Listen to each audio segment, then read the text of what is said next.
traité de moins que rien à Noël. 11 ans après, l'armée me décore comme général Moreau.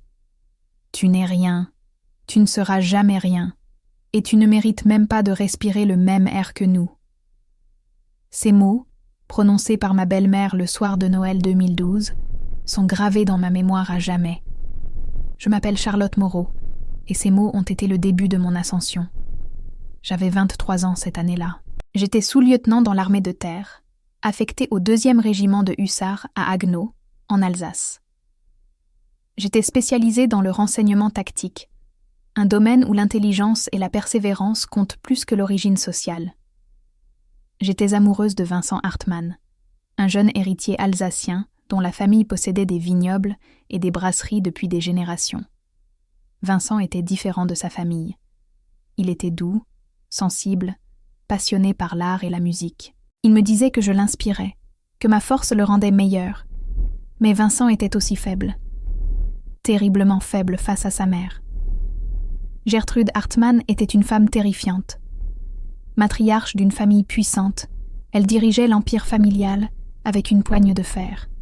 Son mari était décédé depuis des années, et elle régnait en souveraine absolue sur ses 3 fils et toute leur descendance. Quand Vincent m'a présentée à sa mère, elle a immédiatement vu en moi une menace, une intruse, une étrangère. « D'où viens-tu » m'avait-elle demandé lors de notre première rencontre. « De Mulhouse, madame. Mon père était ouvrier dans une usine automobile. Ma mère était caissière. » Son visage s'était fermé comme un coffre-fort. À partir de ce moment, j'étais l'ennemi. Le réveillon de Noël 2012 était censé être une célébration familiale. 30 convives réunis dans le château des Hartmann, près de Colmar. Des vignerons, des industriels, des politiciens locaux. L'élite alsacienne. Et moi, la fille de l'ouvrier. Le dîner avait commencé dans une atmosphère tendue. Je sentais les regards hostiles, les murmures désapprobateurs. Gertrude Hartmann trônait en bout de table, me surveillant comme un faucon surveille sa proie. C'est au moment du dessert qu'elle a frappé. « Mes chers amis », a-t-elle annoncé en se levant, « je voudrais profiter de cette soirée pour clarifier certaines choses. Mon fils Vincent m'a informé qu'il envisageait d'épouser cette personne. » Elle m'a désigné du doigt avec un mépris absolu. Cette personne s'appelle Charlotte Moreau. Elle est fille d'un ouvrier et d'une caissière. Elle joue au petit soldat dans l'armée. Et elle pense qu'elle peut entrer dans notre famille. Les murmures ont parcouru la table. « Je vais être claire », a continué Gertrude. « Tant que je serai en vie, jamais cette femme ne portera le nom de Hartmann. Jamais elle ne mettra les pieds dans cette maison. Et jamais, jamais elle ne sera la mère de mes petits-enfants. » Je me suis levée, tremblante de rage. « Madame Hartmann, vous ne me connaissez pas. Vous jugez les gens sur leur origine, pas sur leur valeur. Leur valeur. » Elle a éclaté d'un rire cruel. « Quelle valeur as-tu, petite ? Tu n'es rien, tu ne seras jamais rien, et tu ne mérites même pas de respirer le même air que nous. » Ces mots terribles qui m'ont percé comme des poignards. J'ai regardé Vincent, mon fiancé, l'homme que j'aimais. Il était assis, immobile, les yeux baissés. Pas un mot de défense, pas un geste de soutien. « Vincent ?» Ma voix n'était plus qu'un murmure. « Tu n'as rien à dire ?» Il a levé les yeux vers moi. J'y ai vu de la honte, de la peur, peut-être même de l'amour. Mais pas de courage. « Charlotte, ma famille. Je ne peux pas. Tu ne peux pas. Ou tu ne veux pas. » Gertrude a claqué des doigts. « Karl, raccompagnez mademoiselle à la sortie.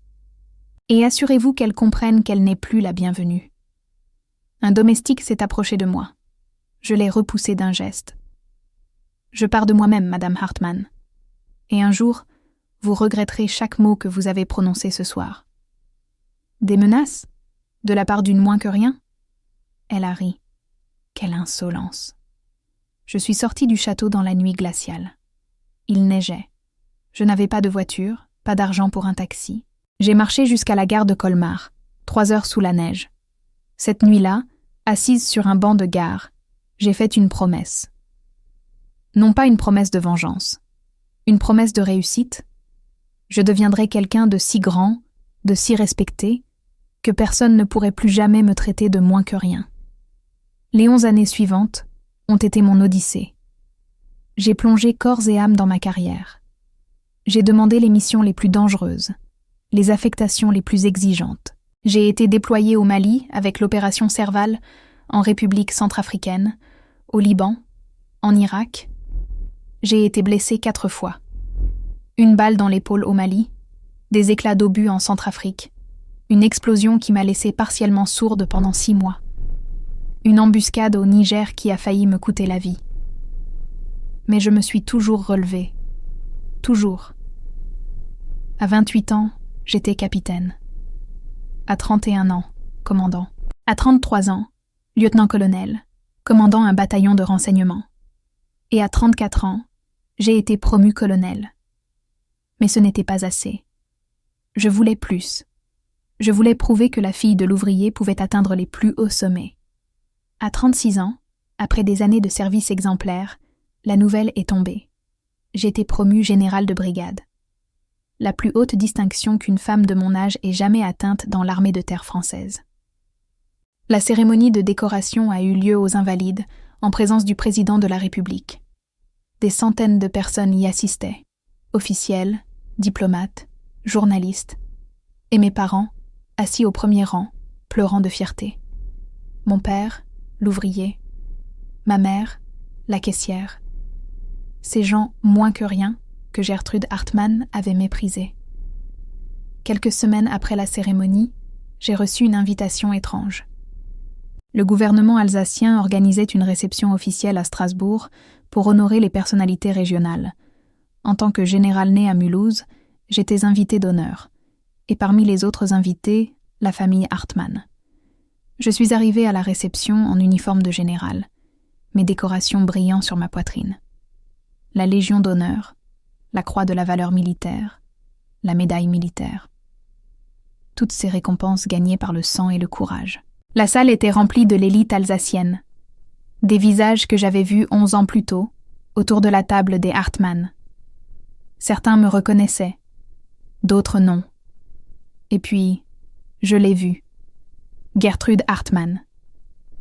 Elle était en fauteuil roulant maintenant, poussée par une aide-soignante. Ses cheveux étaient blancs, son visage creusé par la vieillesse et la maladie. Mais ses yeux avaient toujours cette même dureté. Du moins, jusqu'à ce qu'elle me reconnaisse. Mon Dieu. Charlotte, la petite soldat? Général Charlotte Moreau, Madame Hartmann, armée de terre. Ravie de vous revoir. Elle est devenue livide.